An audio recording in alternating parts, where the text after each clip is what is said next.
Student, ज्ञान निकेतन education care channel में आपका स्वागत है।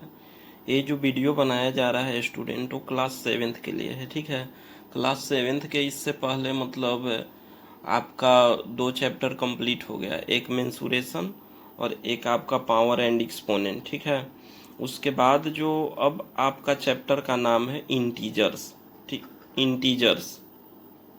तो देखिए, इंटीजर्स के बारे में जानने से पहले हम लोग वेरियस टाइप्स ऑफ नंबर्स के बारे में पढ़ेंगे। Various types of numbers, various various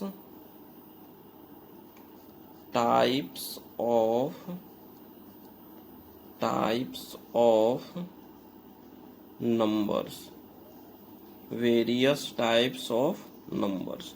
तो वेरियस टाइप्स ऑफ नंबर्स में मेनली हम लोग को मतलब यहाँ पे पढ़ना है नेचुरल नंबर्स और होल नंबर्स। ठीक है, उसके पहले ऑड इवन ये सब मतलब हम लोग पहले के क्लास में पढ़ चुके हैं। यहाँ हम लोग को मतलब समझना है नेचुरल नंबर्स, नेचुरल नंबर्स। तो देखिए, नेचुरल नंबर्स आपका क्या होता है। नेचुरल नंबर्स का मतलब सिंपली आपको बताया गया था कि आपका क्या है, काउंटिंग नंबर्स है। तो नेचुरल नंबर का आप डिफिनीशन लिख सकते हैं कि all counting numbers are, all counting numbers are called natural numbers, natural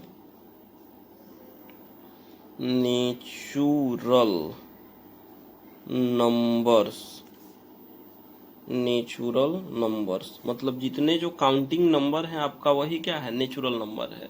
मतलब जहाँ से आप काउंट करने के लिए शुरू करते हैं, तो काउंट करने के लिए हम लोग कहाँ से शुरू करते हैं। एग्जाम्पल आपका हो गया 1 2 3 4 5 6 डॉट डॉट, इस तरह से ये आपका क्या हो गया, नेचुरल नंबर हो गया। नेचुरल नंबर मतलब आपका काउंटिंग नंबर हो गया। ठीक है, उसके बाद आपका है होल नंबर्स। होल नंबर्स तो हम लोग पढ़े थे कि अगर आप काउंटिंग नंबर के फैमिली में या नेचुरल नंबर के फैमिली में जब जीरो को आप इंक्लूड कर दीजिएगा, तो उसी को हम लोग बोलते हैं होल नंबर बोलते हैं। ठीक है, तो इसका डिफिनीशन हो जाएगा आपका कि all natural numbers, all natural numbers, all natural numbers together with zero, together with zero, together with zero is called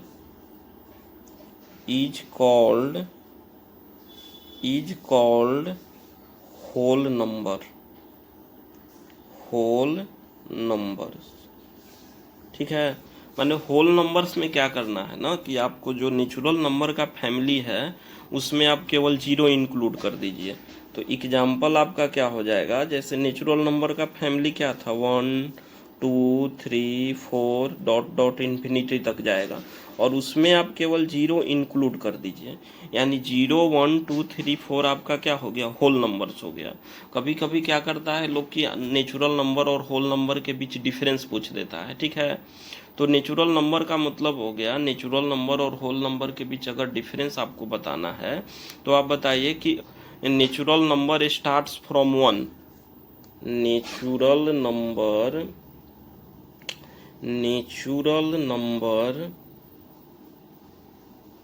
starts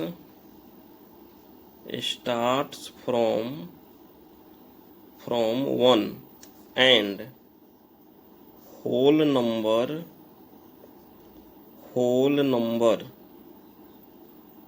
starts from 0,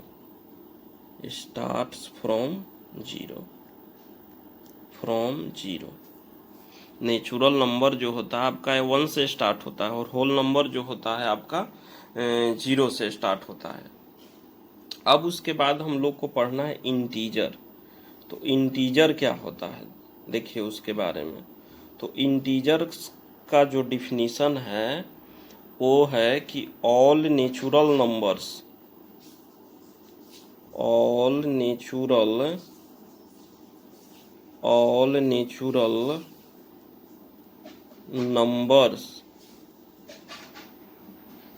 zero and negative of counting numbers, negative of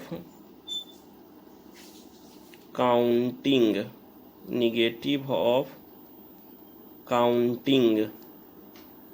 numbers, negative of counting numbers are called natural numbers, natural number, integers,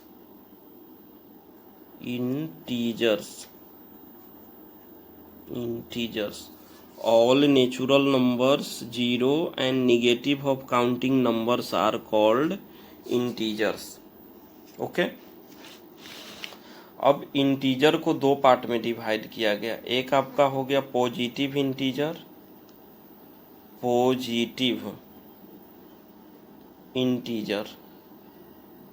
तो positive integer का मतलब हो गया कि वैसा integer जिसके पहले plus का सिंबल रहे या कोई भी सिंबल नहीं हो।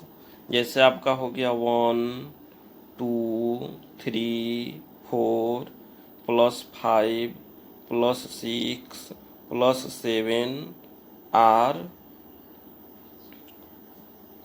Positive integers. ये सब क्या है आपका पॉजिटिव इंटीजर है। पॉजिटिव इंटीजर के पहचानने का तरीका क्या है कि आप उसके पहले सिंबल देखिए। अगर उसके पहले प्लस का सिंबल है तो आपका क्या हो गया, या प्लस या कुछ भी सिंबल नहीं है तो वो पॉजिटिव इंटीजर हो गया। और जिसके पहले माइनस का सिंबल होगा उसको क्या बोलते हैं, negative integer.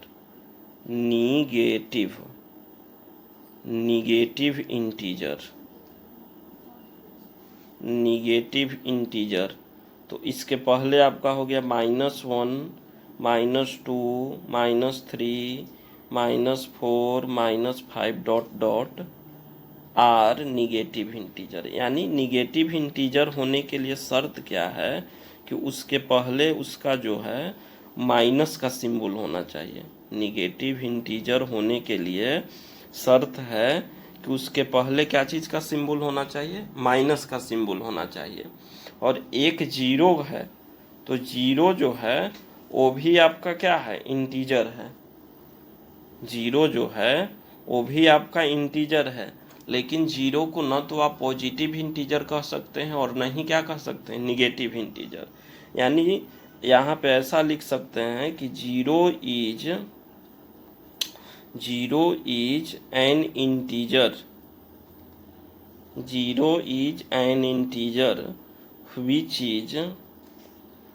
which is neither positive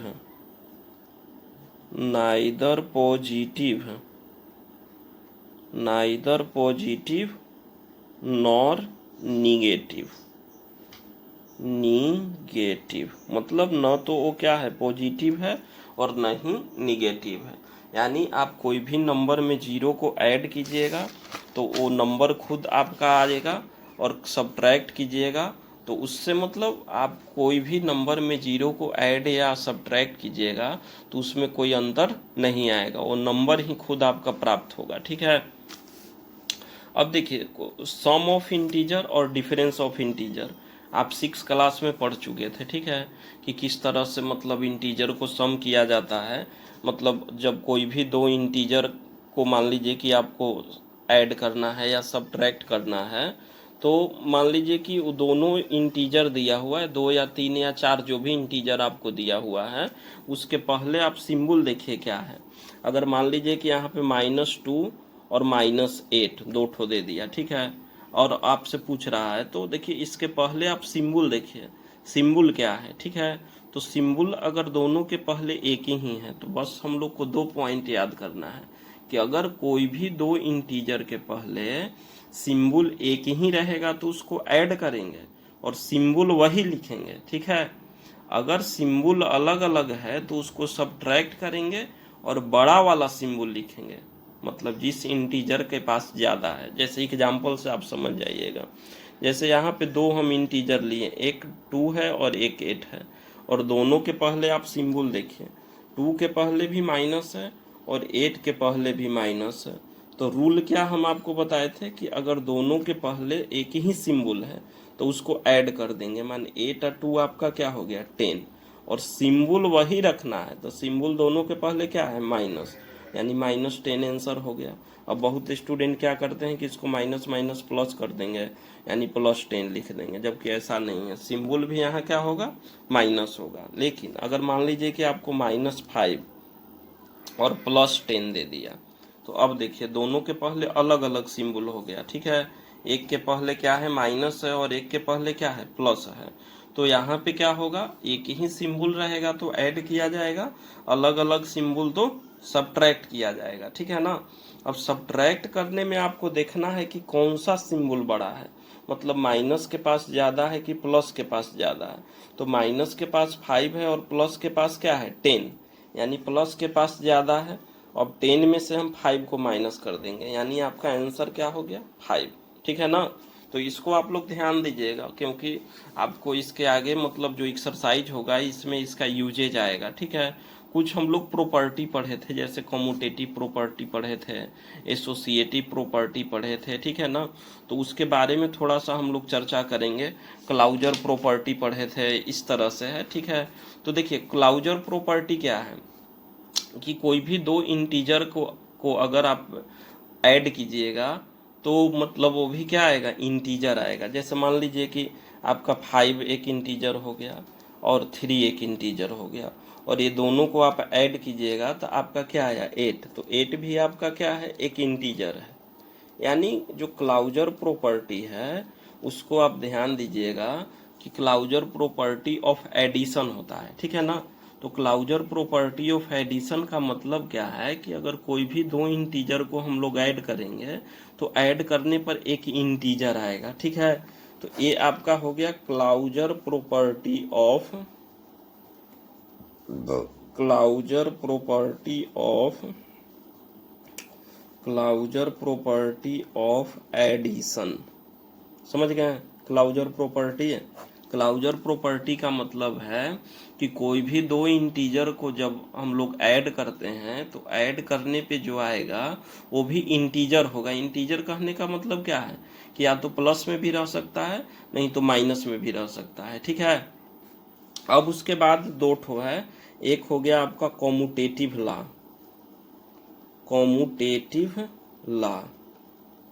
तो कॉम्यूटेटिव लॉ में दो पार्ट है और एक एसोसिएटिव लॉ है, इसमें भी दो पार्ट है, ठीक है ना।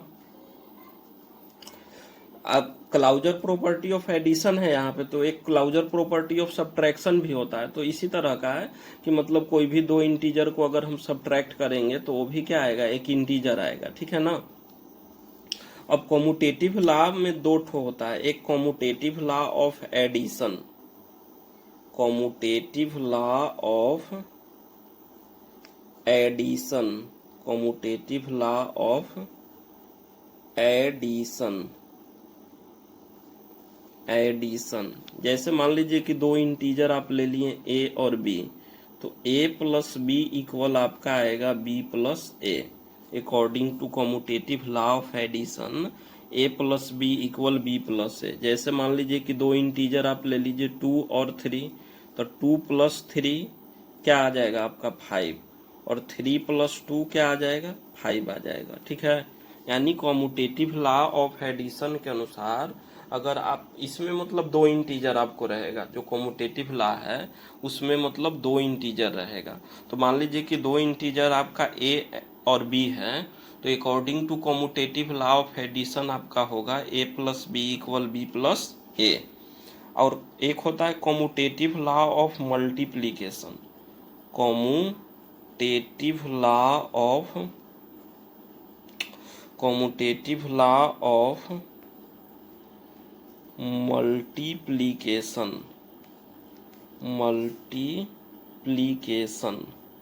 कॉम्यूटेटिव लॉ ऑफ जो मल्टीप्लीकेशन है, इसमें भी मान लीजिए कि दो इंटीजर है तो a into B equal B into A हो जाएगा आपका। ठीक है, मतलब एडिशन और मल्टीप्लीकेशन दोनों में यही अंतर है कॉम्यूटेटिव लॉ, केवल सिंबल का अंतर है। एडिशन कहेगा कॉम्यूटेटिव लॉ के लिए, कॉम्यूटेटिव लॉ ऑफ एडिशन तो a plus B equal B plus A. Commutative law of multiplication कहेगा तो a into B equal B into A. ठीक है, तो कॉम्यूटेटिव लॉ हो गया। उसके बाद एक है associative law. Associative law, associative law तो इसमें भी दो ठो है, एसोसिएटिव लॉ ऑफ एडिशन और associative law of multiplication. Associative law of addition तो देखिए कॉम्यूटेटिव लॉ में दो इंटीजर के लिए रहता है और एसोसिएटिव लॉ में मतलब तीन ठो इंटीजर रहता है। जैसे मान लीजिए कि इंटीजर है आपका ए बी सी, तो according to associative law of addition A plus B plus C equal A plus B plus C, ये हो गया एसोसिएटिव लॉ ऑफ एडिशन। और अगर यही आपको दे देता ए इंटू बी इंटू सी, बी इंटू सी को ब्रैकेट में रखा इधर, और इधर मतलब लास्ट वाला दोनों को ब्रैकेट में रखता है और इधर शुरू वाला दोनों को ब्रैकेट में रखता है, तो ए इंटू बी इंटू सी, तो ये आपका हो गया associative law of, associative law of multiplication. Multiplication okay. Next associative law हो गया। अब है आपका एडिटिव इनवर्स। तो देखिए एडिटिव इनवर्स लिखने में कुछ नहीं आपको करना है, केवल उसका सिंबल चेंज कर दीजिए।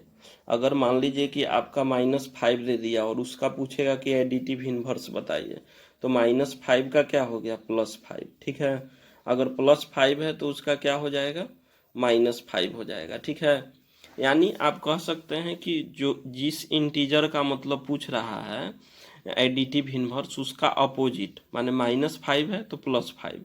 तो इसका रूल क्या है कि जिस इंटीजर का एडिटिव इनवर्स पूछता है वो इंटीजर और उसका जो एडिटिव इनवर्स होता है वो दोनों का सम 0 आता है। यही याद रखना है कि इंटीजर जो आप लिखिएगा उसका एडिटिव इनवर्स और इंटीजर का जो सम आता है वो क्या आएगा 0 आएगा। ठीक है, अब उसके बाद हम लोग को ये जो फर्स्ट एक्सरसाइज मतलब इंटीजर का जो फर्स्ट एक्सरसाइज है उसमें हम लोग को इतना ही पढ़ना था, एडिटिव इनवर्स तक ही। ठीक है, तो आप लोग इसके बाद अब अपना एक्सरसाइज बनाइए और जो प्रॉब्लम होगा वो ग्रुप में मैसेज कीजिएगा। ठीक है स्टूडेंट, थैंक्स फॉर वाचिंग।